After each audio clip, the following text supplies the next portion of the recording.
welcome back to my channel.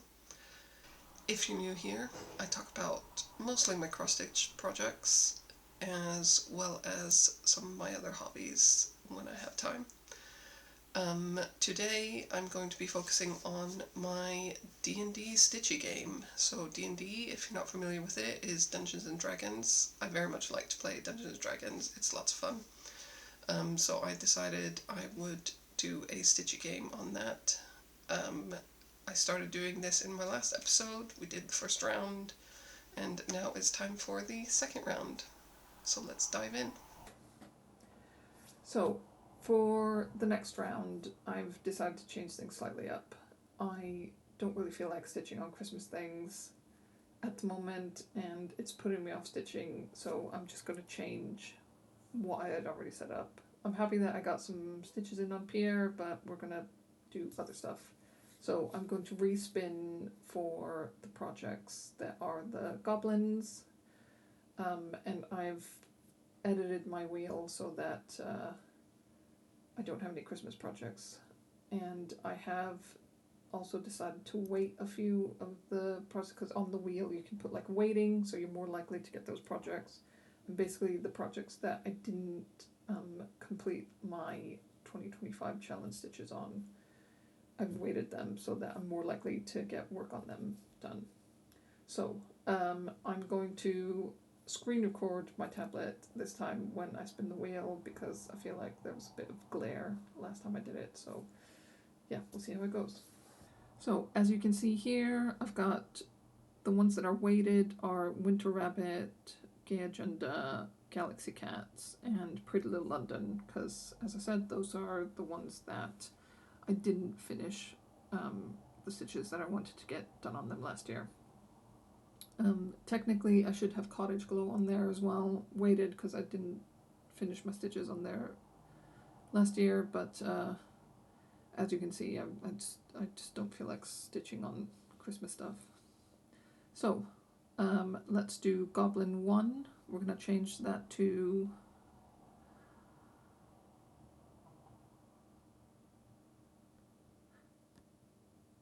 Gay Agenda, so I need to get work on that. And then let's hide this slice.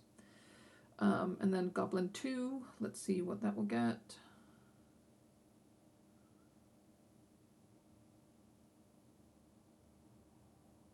Pretty Little New York, cool. Goblin 3 will be, hang on, I'm going to hide the slice. Then Goblin 3 will be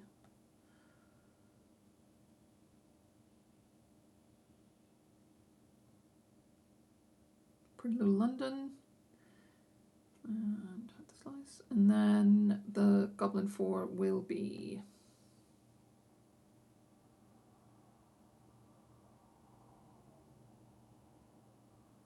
I was hoping for Winter Rabbit, but no matter. Zelda, that is my stained glass Zelda piece, so I'll get some work on that as well. Right, so now we're going to roll for what happens in the second round of combat. So Goblin 1 is going to go first, because we rolled that in initiative when we started this, and they have a +4 to attack with their scimitar. However, they also have a -1 to their strength, so that's a +3 in total. So let's see if Goblin 1 can attack. 18. Does that hit? That is, as you can see here, a 15. +3 is 18. And Maron has an AC of 16, so that definitely beats hers. So then we're going to roll for damage, which is 1d6 plus 2. 1d6 plus 2 is going to be the damage, so let's see how much we need to stitch on Midna. 4 plus 2 is 6, so 600. Right, next we're going to roll for the second goblin. 11 plus 3, 14 does not hit, so we'll do another 50 stitches on Midna. Then it's going to be Maron's turn. Now I'm going to roll again for which one she's going to hit. Where are my d4s? There.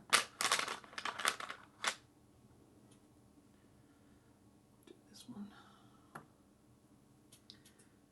That is number 4,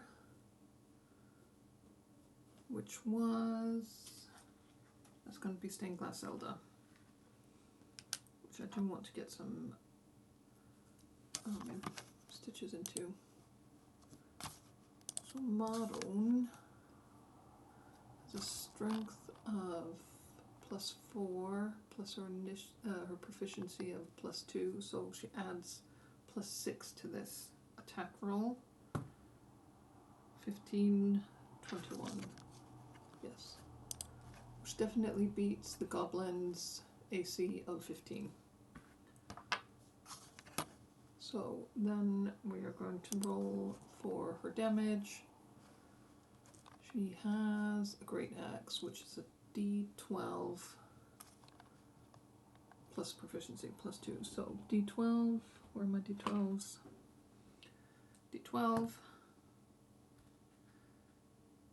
6 +2, 8. I am going to caveat that because I'm doing half cross on the Stained Glass Zelda, so I'm going to make that 1600 stitches essentially, but in effect it's 800 full crosses. Then we're going to do Goblin 4 is going to try and attack Maroon. Let's see if he hits. 3, definitely not. I'm not even going to calculate that. And then Goblin 3, 16 plus, what was it, 3? Yes. And does that hit? Yes. Her armor class is 16. So, now we need to roll damage. And what did we roll again? A d6. d6 +2. 4 +2, 600. That's another 600 on Midna.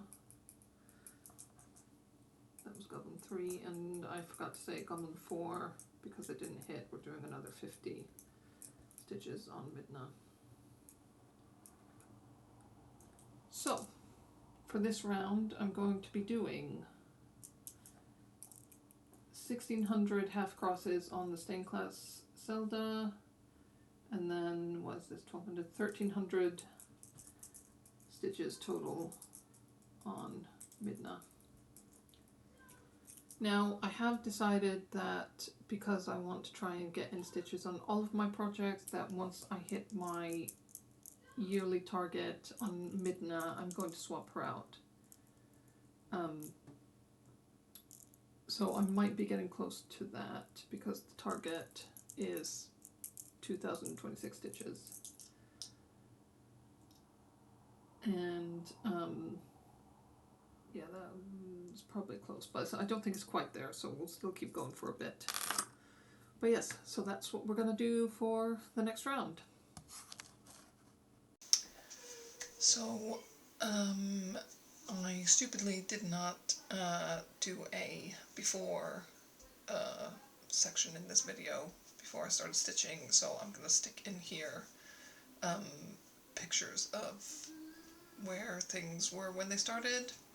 So here is Midna when I started at the start of this video, and here is Stained Glass Zelda when I started this video. So I forgot to also add in that I was going to have Madeline use a bonus action to take a health potion because she's taken a lot of damage, obviously just being the one character fighting against 3 enemies. So I did roll for her health points. I can't remember exactly what it was, but I think she ended up with 9 extra health points. And I did, basically my plan is for every point of health that she gets back, I'll spend 10 minutes doing something on my, like, to-do list. And what I ended up doing was working on, I have a pattern that I'm working on for my daughter. It's my daughter's name, with some bunnies around and stuff like that, which I'm almost finished with the pattern, and then I can actually start stitching on it. But it's not something that I'm going to share because I don't want my children's names on YouTube. So I've done this before with my son's name. I did his name as a pattern a couple of years ago. So I might take a screenshot of just like maybe her initial or something so you can get an idea of what the pattern looks like. Yeah, but that's what I spent 90 minutes working on that. And yeah, so Mono got some of her health points back, which she desperately needed. So yeah, that's where we're at with that. Right, and we've reached the end of the stitching. I did in fact finish my 2026 stitches on Midna, so I will be swapping that out in the next video. And here is where we got to. I'm really happy with how much progress I've made here. So I also went back and tidied all the loose threads, so she's nice and tidy, but she's got some of her hair done. I filled in a bunch of her bodice here. Yeah, I'm quite happy with the progress I managed to make in this year's lot. We'll see if I manage to work on all of my whips, then maybe I will go back to Midna and try and get a bit more done on her before next year, but we shall see if I have time for that. And then Stained Glass Zelda, full sort of peek behind the screen. I've been struggling to, I'm stitching faster than I'm managing to edit, and I forgot to take a video of where I got to with Stained Glass Zelda before I continued stitching on it for the next round. So I'm just going to stick in a picture here of how it looked like when I finished this round's stitching, so you can see that as here. And then, so we've gotten to the end of this video. It's quite a short video, and I'll go through it properly in the next video I upload, but I'm basically changing how I want to do this. I don't want to do such massive amounts in one go, so I've changed it so if I roll in 8 for damage, instead of doing 800, I'm going to do 80 stitches. So it's a lot more manageable in that way, making progress sort of within the game, and means I can film a bit more often and a bit more consistently, I think. So I shall see you next time.